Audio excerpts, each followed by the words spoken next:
Assalamualaikum warahmatullahi wabarakatuh. Hai anak-anak ustazah, apa kabar pagi ini? Mudah-mudahan dalam keadaan sehat semuanya ya. Oke, masih ingat nggak pelajaran yang minggu lalu mengenai bunyi? Siapa yang masih ingat pengertian bunyi? Iya, bunyi adalah sesuatu yang terdengar oleh telinga kita atau yang ditangkap oleh indera pendengar kita. Sebelum bunyi itu tertangkap oleh indera pendengar kita, ada zat perantara yang mengantarkan ke telinga kita. Siapa yang masih ingat? Oke, ada 3 kan? Yang pertama apa? Zat padat, cair, dan gas. Bunyi akan dapat terdengar oleh telinga kita, tapi kita harus mengetahui dulu sifat-sifat bunyi. Apa itu sifat-sifat bunyi? Yang pertama adalah bunyi dapat dipantulkan. Yang kedua, bunyi dapat merambat. Yang ketiga, bunyi dapat diserat. Oke, Ustazah akan menerangkan satu persatu dulu ya. Yang pertama, bunyi dapat dipantulkan. Bunyi dapat dipantulkan jika mengenai benda yang keras. Apa contoh benda kerasnya? Contohnya itu besi, batu, kayu, kaca, seng. Itu contoh-contoh benda yang keras. Di mana bunyi pantul ini dapat kita dengar? Contoh, suara kita akan terdengar lebih keras di dalam gua. Karena apa? Dinding-dinding goa itu adalah dinding yang keras, mungkin dari batu. Nah, maka akan terjadi pemantulan suara atau bunyi dalam gua. Proses pemantulan bunyi juga dapat dimanfaatkan oleh kapal laut untuk mengetahui jarak benda yang ada di dalam laut, dan juga dibutuhkan pada saat pencarian kapal tenggelam atau pesawat tenggelam di dalam laut. Dan juga mengetahui jarak dari kapal selam dengan yang benda yang lain juga membutuhkan pemantulan suara dari sumber tersebut. Berdasarkan jarak sumber bunyi dengan dinding pantulnya, bunyi pantul dibedakan menjadi 3. Yang pertama, bunyi pantul yang berkeras bunyi asli. Jika jarak sumber bunyi dan dinding pantul dekat, jaraknya dekat ya nak, bunyi pantul terdengar hampir bersamaan dengan bunyi asli, sehingga akan memperkeras bunyi asli. Contohnya, jika kita berbicara dalam kamar yang kosong dan tertutup, kamar kosong atau ruang kosong yang tertutup, ya, maka bunyi akan kita keluarkan mengenai dinding-dinding kamar, sehingga bunyi yang dipantulkan itu terdengar seperti bunyi yang jelas atau kuat.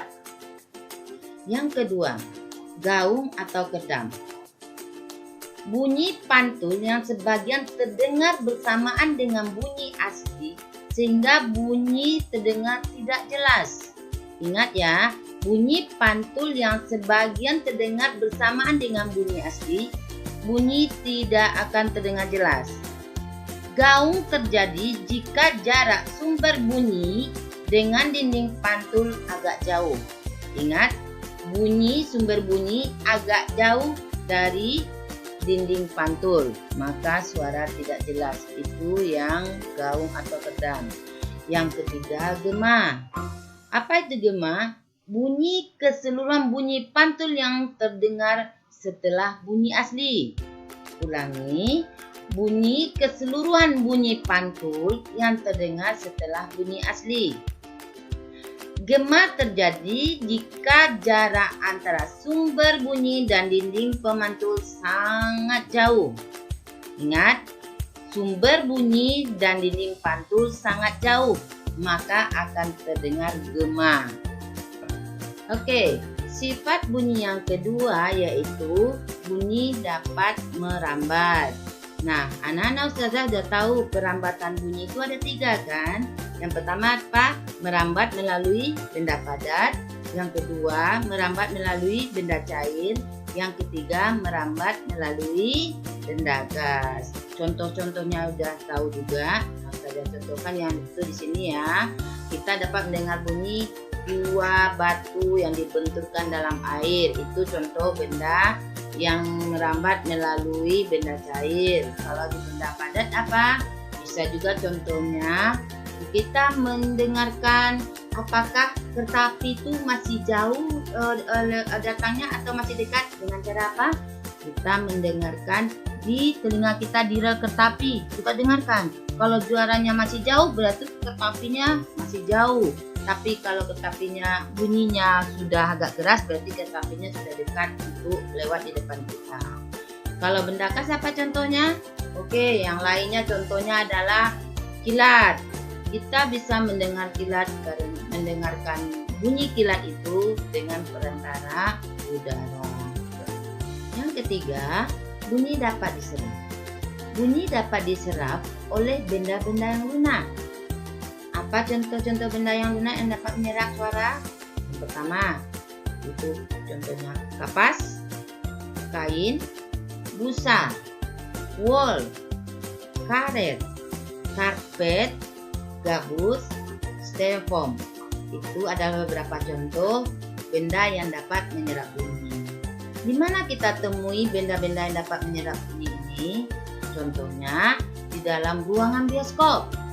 Bioskop supaya suaranya tidak terdengar keluar, dinding-dindingnya dilapisi oleh benda yang lunak. Di mana lagi kita dapat melihatnya? Di ruangan studio. Ruangan studio itu dilapisi oleh benda-benda yang lunak dindingnya agar suaranya tidak terdengar keluar atau suara di luar tidak terdengar ke dalam. Demikianlah materi pagi ini mengenai penyerapan dan pemantulan bunyi. Mudah-mudahan anak ustazah dapat memahaminya. Assalamualaikum warahmatullahi wabarakatuh. Dadah.